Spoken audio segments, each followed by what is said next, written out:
Ils aiment s'appeler les circoncis. Vous qui n'êtes pas juifs de naissance, vous ne portez pas cette marque sur votre corps. Et il vous a appelé les non-circoncis. Il vous appelle les non-circoncis. Eh bien, rappelez-vous ce que vous étiez autrefois. Vous étiez sans Messie, vous n'aviez aucun droit dans le peuple d'Israël. La promesse faite par Dieu dans ses alliances avec son peuple n'était pas pour vous. Vous étiez sans espérance et sans Dieu dans le monde.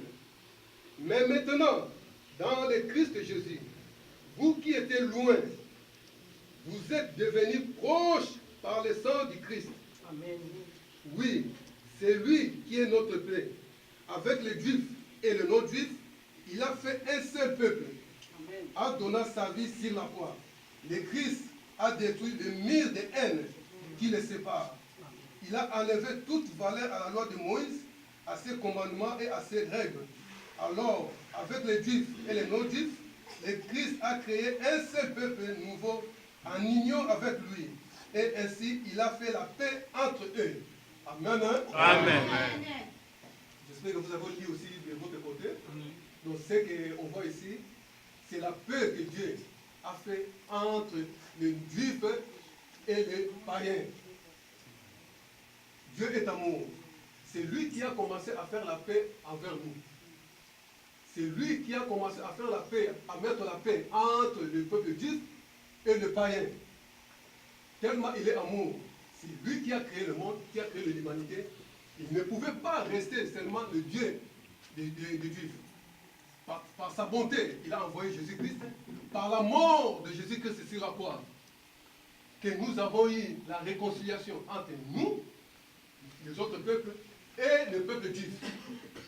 Ça, c'est la bonté de Dieu. Amen. Amen.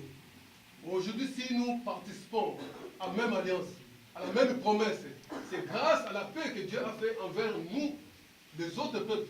Parce qu'il avait fait l'alliance avec le peuple juif.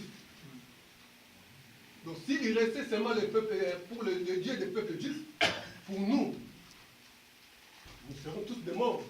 Donc la promesse de la vie éternelle n'était pas pour nous. Donc grâce à la bonté et à l'amour de Dieu, Dieu a fait la paix avec nous, a fait aussi la paix entre nous et le peuple juif. Aujourd'hui, nous tous, nous sommes un seul homme, un seul peuple de Dieu. Que ce soit juif, que ce soit nous les Congolais, que ce soit les Marocains, en Christ, nous sommes un. Amen. Amen. Amen. Ça, c'est l'amour de Dieu. Ça, c'est l'action que Dieu a fait à partir de la paix qu'il a fait. Parce que si ce n'était pas la paix, on ne pouvait pas avoir la réconciliation.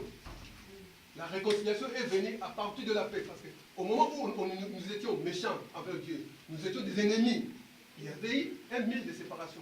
Même envers nous, avec le peuple juif. La Bible a bien déclaré, il y avait un mur de séparation, un mur de haine. Et c'est par la mort de Jésus-Christ que cette mur-là de haine a été enlevée. Amen. Amen. Amen. C'est pour cela, Dieu aussi de sa part, il nous demande aussi à nous de rechercher la paix avec tous. Amen. Et la sanctification, sans laquelle personne ne verra Dieu. Et nous voulons maintenant savoir pourquoi nous n'allons pas voir le Seigneur si nous ne cherchons pas la paix. Quand j'ai eu ce message, il fallait développer, il fallait donner ce message au peuple de Dieu. De rechercher la paix comment?